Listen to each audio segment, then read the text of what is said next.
Hello everyone, કેમ છો બધા? મજામાં ને? હો you are fine and safe. તો વિદ્યાર્થી મિત્રો, આજે આપણે ચેપ્ટર નંબર 4માં માહિતી સંચાર અને ઇન્ટરનેટ વિશેની માહિતી મેળવી. તો ત્યારબાદ આપણે આજે ઈ કોમર્સ વિશેની માહિતી મેળવીશું. તો ચાલો જોઈએ part 3 e commerce. E commerce એટલે શું? તો આપણે લાસ્ટ લેક્ચરમાં જોયું એ મુજબ આપણે વેપાર ધંધો જે કરીએ છીએ, બરાબર, એ વેપાર ધંધાનું જ આપણે ઇલેક્ટ્રોનિક સ્વરૂપમાં શું કરવાનું છે? તો કે રૂપાંતરણ. ઇલેક્ટ્રોનિક માધ્યમોની મદદથી વેપાર અને ધંધાને ઇલેક્ટ્રોનિક સ્વરૂપમાં ફેરફાર કરવામાં આવે છે. એને જ આપણે ઈ કોમર્સ તરીકે ઓળખીએ છીએ. ઈ કોમર્સ એટલે શું? તો કે ઇલેક્ટ્રોનિક કોમર્સ, કે જેમાં ઇલેક્ટ્રોનિક ઉપકરણો તેમજ માધ્યમોના ઉપયોગ વડે કરવામાં આવતો વેપાર. આ ઈ કોમર્સમાં હોય શું? તો કે આ ઈ કોમર્સમાં વેપારની તમામ પ્રક્રિયાઓ, જેમ કે ખરીદ, વેચાણ, કોઈ વસ્તુની આપણે ખરીદી કરવી છે, કોઈ વસ્તુનું આપણે વેચાણ કરવું છે, વિજ્ઞાપન એનો મતલબ જાહેરાત, અન્ય ઉત્પાદનો સાથે સરખામણી, કોઈ એક વસ્તુની અન્ય વસ્તુ સાથે શું કરીએ છીએ? કમ્પેરિઝન, કે ભાઈ કોલગેટ છે અને બબલ, આ બે પેસ્ટ, બરાબર, તો આ બે વસ્તુના ભાવમાં, અંદરની જે વસ્તુ છે એમાં શું ડિફરન્ટ છે એની આપણે શું કરીએ છીએ? સરખામણી. અને લાસ્ટમાં છે નાણાંની ફેરબદલી. આપણે કોઈ પણ વસ્તુ ખરીદવા જઈએ છીએ, એ કોઈ ફ્રી ઓફ કોસ્ટ મળતી નથી. બદલામાં આપણે શું કરવી પડે છે? તો કે નાણાંની ફેરબદલી વગેરે ઇલેક્ટ્રોનિક ઉપકરણો વડે થાય છે. અને આ માટે ઇન્ટરનેટ, કમ્પ્યુટરનું નેટવર્ક, ઈમેલ સેવા, bank credit card, debit card, બધા જ માધ્યમો છે એ ખૂબ જ ઉપયોગી નીવડે છે. વસ્તુ તો ખરીદી લઈએ, પણ આના માટે પેમેન્ટ કઈ રીતે કરવું? તો આજકાલ તો તમારે બેંકમાં જવાની જરૂરિયાત ઊભી જ થતી નથી. ઇન્ટરનેટના માધ્યમ થ્રુ આપણે મોબાઈલ બેન્કિંગ વડે પણ પેમેન્ટ આપીએ છીએ. ક્રેડિટ કાર્ડ, ડેબિટ કાર્ડ જેવા માધ્યમોનો પણ ઉપયોગ કરી અને આપણે પેમેન્ટ આપી શકીએ છીએ. ઈ કોમર્સ એટલે ઇલેક્ટ્રોનિક માધ્યમ વડે ખરીદ વેચાણની થતી પ્રક્રિયા. આ ઈ કોમર્સને કારણે ધંધાકીય એકમો દ્વારા ફરી પાછો એ જ વસ્તુ, માલની ખરીદી, વેચાણ, માલની ડિલિવરી, એટલે કે માલને એક જગ્યાએથી બીજી જગ્યાએ પહોંચાડવો, નાણાંની ચૂકવણી જેવા કાર્યો છે એ સરળ બન્યા છે. પહેલાં તમે જુઓ તો તમારે બેંકમાં નાણાં ભરવા જવા પડતા હતા. હવે આજકાલ કેવું છે? તો કે આજકાલ આપણે બેંકમાં ક્યાંય જવાની જરૂરિયાત ઊભી થતી નથી. આપણી પાસે જો મોબાઈલ હોય, એન્ડ્રોઈડનો ફોન હોય અને એમાં બેંકની કોઈ પણની એપ્લિકેશન હોય, તો આપણે આપણી રીતે જ શું કરી શકીએ છીએ? કન્ફર્મ, ટૂંકમાં નાણાં ગમે તે સમયે ઉપાડી પણ શકીએ છીએ અને ભરી પણ શકીએ છીએ. આ માટે વસ્તુઓનું ઉત્પાદન ખર્ચ અને વેચાણ વિતરણ ખર્ચ પણ ઓછા થાય છે. બધું કેમાં મોકલી દેશે? પોસ્ટમાં, બરાબર, અથવા તો એક માણસને અપોઇન્ટ કર્યો હોય, બરાબર, ટ્રકવાળો કે જે તમારું ખાસ સતત ને સતત શું કરી રાખે? ફેરા કર્યા રાખે. એટલે ખાસ ઉત્પાદન ખર્ચ અને વેચાણ વિતરણ ખર્ચ પણ ઓછા થાય. ઉત્પાદન વિતરણ ખર્ચમાં ઓછું એટલે શું છોકરાઓ? તો કે વસ્તુની પડતર જ નીચી રહેશે, બરાબર. ગ્રાહકોને ખરીદી કરવા માટે લાગતો સમય અને ખર્ચમાં ઘટાડો થાય. આજકાલ તમે લોકો જોજો, બધી જ વસ્તુઓ આપણી જે યંગ જનરેશન છે, બરાબર, એ જીઓ માર્ટમાંથી વસ્તુની લિસ્ટનું યાદી કરાવી દઈએ, ત્યાં તમને કહે છે કે તમારે ભાઈ જેવું જોઈએ, જેવી ક્વોલિટીનું જોઈએ એ તમે અમને કહી શકો છો. એટલે ખાસ ગ્રાહકોને ખરીદી કરવા માટે સમય છે એ સાવ ઓછો લાગે છે. પ્લસ એકી સાથે બધી બલ્કમાં વસ્તુ લ્યો છો. કોઈ એકની વાત નથી કરતી કે ચાલો ખાંડ લીધી તો 50 કિલો સીધી ખાંડ જ લઈ લીધી, એવું નહીં. ખાંડ સાથે ચા, તેલ, બરાબર, કોફી, કોઈ પણ વસ્તુ, બધી જ વસ્તુઓ એકી સાથે આપણે જો લઈએ, બરાબર, તો ખર્ચમાં શું થાય? ઘટાડો. આમ ઈ કોમર્સના ઘણા બધા ફાયદાઓ જોવા મળે છે, બરાબર. એટલે છેલ્લે આપણે વસ્તુ કઈ બતાવી છે, આવશે નીચે.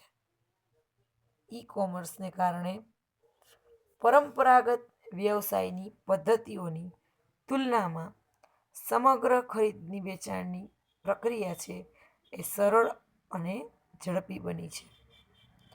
આના કારણે શું થયું? તો કે ઈ કોમર્સની મદદથી દુનિયામાં બેઠા બેઠા કોઈ પણ સ્થળે વ્યવસાય છે અને કોઈ પણ સમયે વ્યવસાય છે એ કરી શકાય છે. સ્થળ પણ કોઈ પણ ચાલે, વ્યવસાય છે એ પણ કોઈ પણ ચાલે. આપણે તો એક શું છીએ? તો કે માધ્યમ, મીડિયેટર, એક જગ્યાએથી બીજી જગ્યાએ વસ્તુ પહોંચાડવા માટે, જે આપણે કોના દ્વારા કરીએ છીએ? ઈ કોમર્સને કારણે. ઈ કોમર્સ અત્યારે તમે ઘણી બધી વોટ્સએપના માધ્યમમાં તમે સ્ટેટસમાં જુઓ છો, ઘણા લોકો ઘરે બેઠા બેઠા કુર્તીનું, બરાબર, હોલસેલમાં પ્લાસ્ટિકનું, XYZ, અત્યારે સ્વેટર પણ ઓનલાઈન મળે છે, બરાબર, રેઇનકોટ પણ ઓનલાઈન મળતા હતા, બરાબર, અને ઉનાળાના પહેરવાના કપડાં પણ ઓનલાઈન મળે જ છે. આ બધું શું હોય? એક પ્રકારે ટાઈઅપ કરેલું હોય કોઈ એક કંપની સાથે.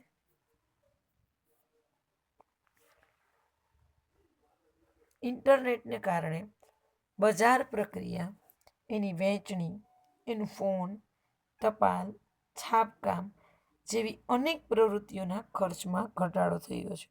બંધ નથી કરી દીધો, તો પછી આપણને પ્રિન્ટેડ કોઈ વસ્તુ પહેરવાય ન મળે, બરાબર. હા, એ વાત ચોક્કસ છે કે એમાં ખર્ચમાં શું થશે?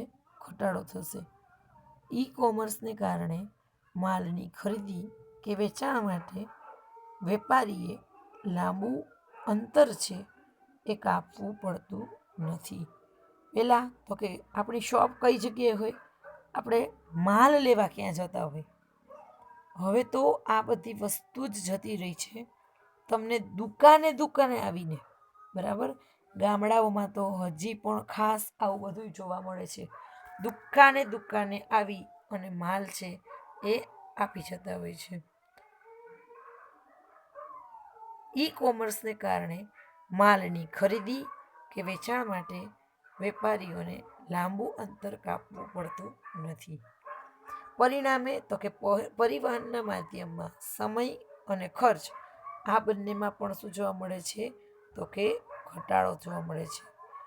ઈ કોમર્સ વધુ સારી રીતે ત્વરિત ગ્રાહક સેવા છે એ પૂરી પાડે છે. ઇન્ટરનેટ દ્વારા માહિતી સંચારની પ્રક્રિયા ઝડપથી થાય છે. માધ્યમ કોનું છે? તો કે ઇન્ટરનેટ. એક જગ્યાએથી મારી પાસે જે નોલેજ છે, બરાબર, મારે એ કોને આપવાનું છે? તમને. એટલે ઇન્ટરનેટનું માધ્યમ માહિતી સંચારને એક જગ્યાએથી બીજી જગ્યાએ ઝડપથી થાય છે.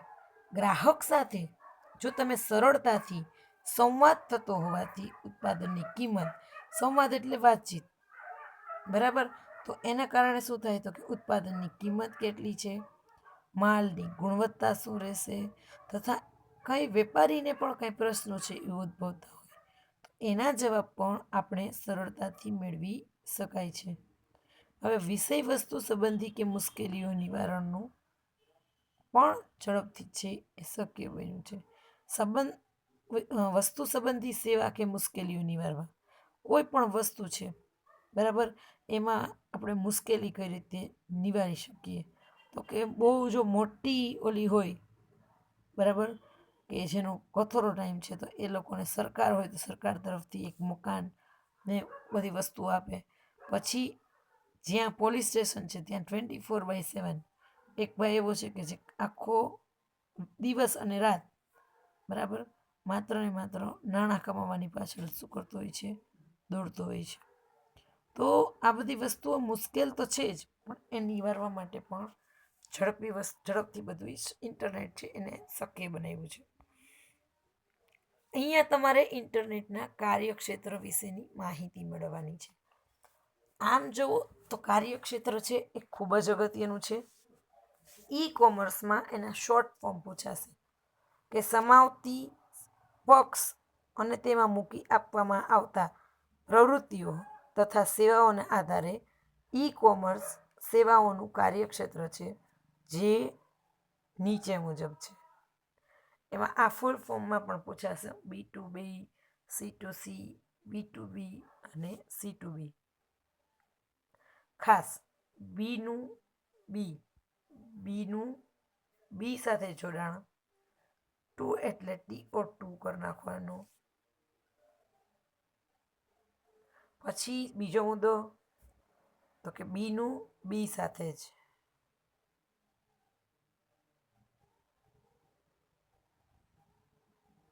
એનાથી આગળ જુઓ, અહીં આપણે સી લખ્યું જ નથી, કસ્ટમર ટુ કસ્ટમર જ પોતે જ. અને એની આગળથી કસ્ટમર ટુ બિઝનેસ, જે સૌથી લાસ્ટ ટોપિક છે અને બને એટલો ઓછો યુઝ થાય છે. ઓકે,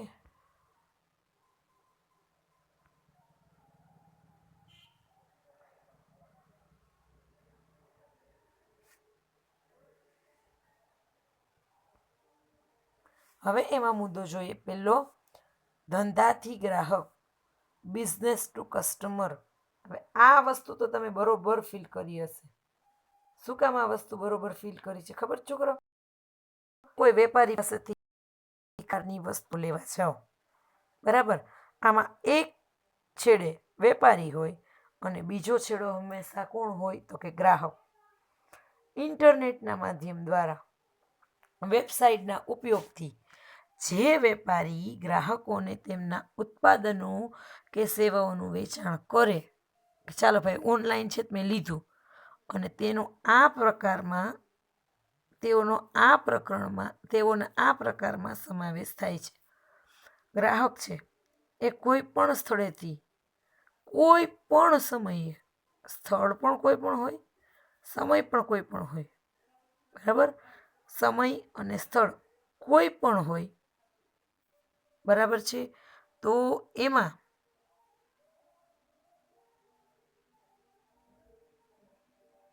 આ પ્રકારમાં સમાવેશ થાય છે. ગ્રાહકો કોઈ પણ સ્થળે કોઈ પણ સમયે પસંદગીની વસ્તુઓ ખરીદવા માટેનો ઓર્ડર છે એ આપી શકે છે. તમે કોઈ વેપારી પેઢીને ગયા, બરાબર, વેપારી પેઢીને ત્યાં ગયા, તમને આજે ક્રેકજેક બિસ્કિટ ખાવાનું મન થયું છે. હવે તમારે કમ્પલસરી એવું છે કે જો દુકાનવાળા ભાઈ પાસે ક્રેકજેક ન હોય તો તમને ક્યારેય લાઈફમાં ક્રેકજેક ન મળે અને મારી મનમાં રહી જાય, તો કે ના, એવું ન હોય. સમજાઈ ગયું? પોતે શું કરશે, એક દુકાન નહીં હોય તો એ બીજી જગ્યાએ જવાનું પસંદ કરશે, બરાબર. એટલે વેચનાર પોતાની વસ્તુનું કોઈ પણ મધ્યસ્થી વગર સીધું જ વેચાણ ગ્રાહકને કરે છે, પરંતુ ખરીદનાર શું કરે તો કે એક સ્વતંત્ર વ્યક્તિ છે, એને કોઈથી કાંઈ મતલબ જ નથી ખરીદનારને. વેચનારે હોય ભાઈ મારી પાસે નોકરી ન હોય તો મને પ્રશ્ન હોય, બરાબર, પણ મારું દુઃખ કોઈ બીજું સમજી શકે નહીં. આપણે શું વિચાર્યું તો કે ખરીદનાર છે એ એક સ્વતંત્ર ગ્રાહક છે. ઓનલાઈન ખરીદીમાં આ પ્રકારનું ઉત્તમ ઉદાહરણ છે. આ પ્રક્રિયામાં ખરીદ વેચાણ છે એ ખૂબ જ ઝડપથી અને સરળતાથી થતું હોવાથી તે ખૂબ જ પ્રચલિત છે. અને આમાં પણ ખાસ છૂટક વેચાણ ઉપરાંત B2Cમાં ઓનલાઈન બુકિંગ આવે, પરિવહન આવે, બરાબર, આ બધી જ સેવાઓ છે, બરાબર, એનો અહીંયા ચોક્કસપણે આપણે શું કરીએ છીએ, ઉપયોગ કરીએ છીએ અને કાર્યક્ષેત્રમાં એનો ગણતરી કરીએ છીએ.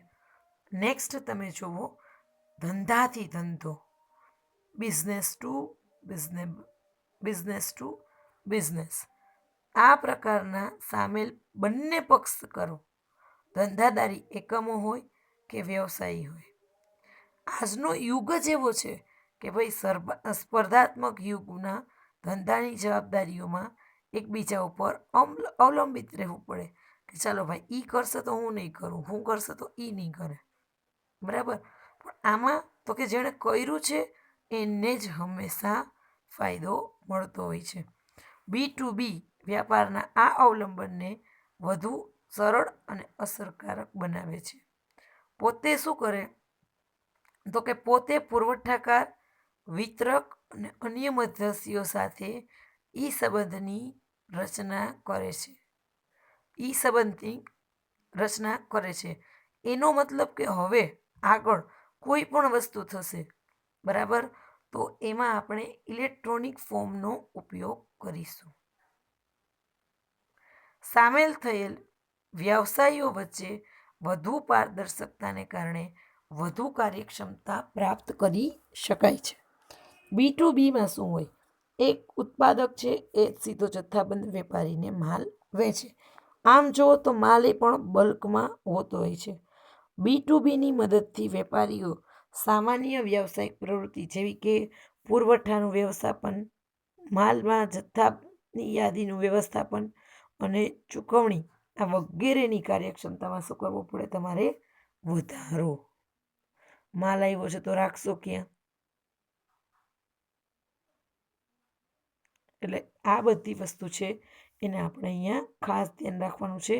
જેમ આપણે પ્રવૃત્તિઓ ઝાઝી કરશું એમ આપણે આપણી કાર્યક્ષમતા છે એમાં શું કરવું પડશે?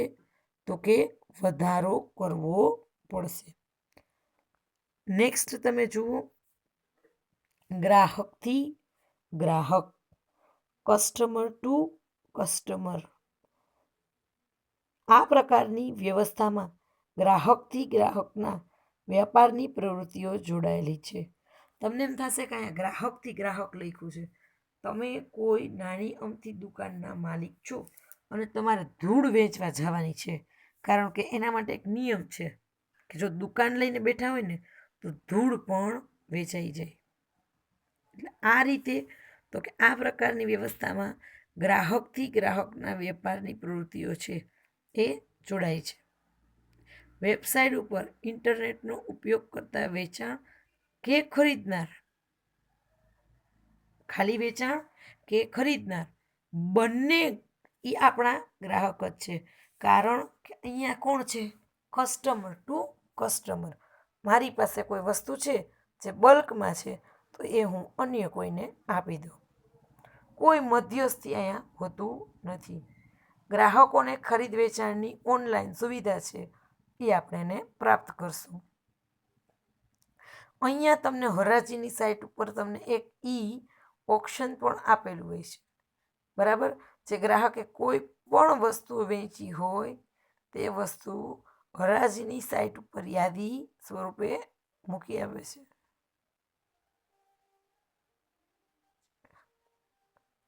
ચાલો, તો આપણે શું કર્યું છે કે હરાજીની સાઇટ, બરાબર. ખાસ એને આપણે શું કહેવાય? ઓપ્શન. છોકરાઓ તમે OLX, ક્વિકર એવું બધું જોયું છે? આ શું છે? કસ્ટમર ટુ કસ્ટમર, બરાબર. મારે કોઈ મોબાઈલ છે એ નથી જોતો, બરાબર, તો એને હું સીધો કેમાં મૂકી દઉં? OLX.comમાં, બરાબર. એવી જ રીતે ક્વિકર કાર માટે. તો આ બધી વસ્તુઓ વેબસાઇટ છે કે જે તમને હરાજી સ્વરૂપમાં ખૂબ જ ઉપયોગી આવે અને તમને પૂરતા પ્રમાણમાં બેનિફિટ પણ મળે. વ્યક્તિઓ છે એ આમાં શું કરતા હોય તો કે આવી કંપનીમાં બોલી લગાડે અને જે વ્યક્તિ સૌથી ઊંચી બોલી લગાડે, આ હરાજીમાં આવું જ હોય, એકદમ નીચી કિંમતથી શરૂઆત કરી હોય અને જે લોકો સૌથી ઊંચી કિંમત બોલે, બરાબર, એ વ્યક્તિ છે એ વસ્તુની ખરીદી કરતો હોય છે. અને ખરીદનાર શું કરે તો કે તેની સાથે વાટાઘાટો થયા પછી ખરીદ વેચાણની પ્રક્રિયા છે એ હાથ ધરશે. મેઇન કોના નામે આપણે ખરીદ વેચાણ કરીએ છીએ એ પણ ખૂબ જ અગત્યનું છે. છેલ્લો મુદ્દો છે C, ટુ બી. બરાબર. તો સી ટુ બીની જરૂરિયાત સૌથી ઓછા પ્રમાણમાં પડે. કસ્ટમર ક્યારેય બિઝનેસને આપતો હોય? હા, અત્યારે એમેઝોન એવી વ્યવસ્થા છે. એ શું કરે છે, એક કસ્ટમર પાસેથી લઈને બીજા કસ્ટમરને વસ્તુ છે એ પ્રોવાઈડ કરે છે. બદલામાં કંઈક શિક્ષકોને મળતું હશે ને, એવા ટીચર્સને. હા, તો કે બદલામાં તો બદલામાં ચોક્કસ વળતર પ્રાપ્ત થાય છે. એટલે ખાસ અહીંયા તમારે જોવાનું છે કસ્ટમર ટુ બિઝનેસ. આ પ્રકારના ઈ કોમર્સમાં ગ્રાહકને પરવડે એ રીતે અથવા તો નિશ્ચિત ઉત્પાદન કે સેવા માટે ગ્રાહક છે એ ચૂકવવા ઈચ્છતો હોય એ કિંમતથી, બરાબર, વ્યાપક શ્રેણીમાં ઉત્પાદન અને સેવાની શું કરવી છે, તો કે પસંદગી મળે છે. એક કસ્ટમર જ છે એ બલ્કમાં એક જગ્યાએથી માલ છે એ ખરીદે છે, અને આ પ્રકારની સેવાઓ કે ઉત્પાદન કરતા ધંધાકીય એકમો, અને એમાંય કઈ વસ્તુઓનું ઉત્પાદન કરવાનું છે કે કઈ વસ્તુ કે સેવા ડાયરેક્ટ લઈ એમાં પોતાનું નામ ઉમેરે, બરાબર, સ્ટીકર બદલે અને વેચાણની શરતો છે એ નક્કી કરી નાખે. કિંમત જણાવી દઈએ કે ચાલો ભાઈ આટલાનું છે. આ પદ્ધતિમાં ભાવતાલમાં થયેલો સમયગાળો એ શું કરે છે, તો કે ઘટાડો છે. બરાબર, ભાવતાલમાં થતો સમયગાળો ઘટાડે છે. કોઈ આટલામાં માંગે, કોઈ આટલામાં માંગે, પણ સમયગાળો છે, બરાબર, તો એના કારણે તમે વધારે નાણાં લઈ શકતા નથી. આમ ગ્રાહક અને ધંધાકીય એકમ બંનેની પરિવર્તનશીલતા કેવી છે, તો કે વધારે છે. ધંધોય ગમે ત્યારે બદલી જાય, બરાબર, અને સાથે સાથે ગ્રાહક પણ ગમે ત્યારે બદલી જાય. એટલે આ પ્રક્રિયામાં ગ્રાહક દ્વારા ચૂકવણી છે એ નક્કી કરવામાં આવે છે. ઈ કોમર્સના આ ઉપરાંત અન્ય કેટલીક વ્યવસ્થાઓ છે કે જેમાં સરકારને પણ એક સ્વાયત્ત અસ્તિત્વ છે એ માની લેવામાં આવે છે. સરકારથી વ્યવસાય તરફ ચાલે છે, સરકારથી નાગરિક તરફ ચાલે છે, અને સરકારથી સરકાર તરફ ચાલે છે. ટોટલ 4 સરકાર છે: સરકારથી સરકાર, સરકારથી વ્યવસાય અને સહકારથી નાગરિક. ચાલો વિદ્યાર્થી મિત્રો, આજે આપણે આટલું રાખશું. Thank you all of you. Bye. Have a nice day.